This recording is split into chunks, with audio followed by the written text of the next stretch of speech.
केसी पाडवी साहेबांबद्दल सांगायचं म्हटलं तर ते धडगावचे 35 वर्षापासून आमदार म्हणून निवडून येतात। आता तुमच्यापैकी बऱ्याच लोकांचे नातेवाईक धडगाव तालुक्यामध्ये पण आहेत।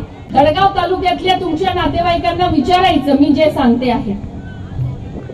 केसी पाडवी साहेब फक्त निवडणूक आली की निवडणूकच्या 1 महिना पहिले ते धडगावला येतात।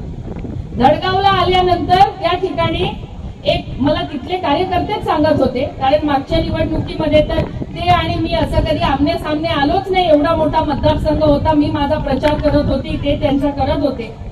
परंतु मला धडगावच्याच लोकांनी सांगितलं की ताई केसी पाडवी साहेब इतकं खोटं बोलतात, ठोकी ठोकीन मते मागे असं सांगतात मला लोक, पाक्को ठोक आखे। मग मी म्हटलं काय ठोके हे असं मी विचारलं। मग म्हणे एक त्यांच्याकडे पांढऱ्या रंगाची शर्ट आहे, पांढऱ्या रंगाचं शर्ट घालतात ते, डोगली, पांढरी डोगली ती घालतात, ती थोडी कॉलरहून अशी फाटलेली आहे, कॉलर पासून थोडीशी फाटलेली। निवडणूक आली का कपाटातनं ती फाटलेली डोगली काढणार आणि घालणार आणि मग गावोगाव धडगाव तालुक्यात फिरतात, लोकांना सांगतात दादा आई खूप गरीब आहे, मला मत देजे दादा, असं सांगत सांगत प्रत्येक गावागावामध्ये फिरणार।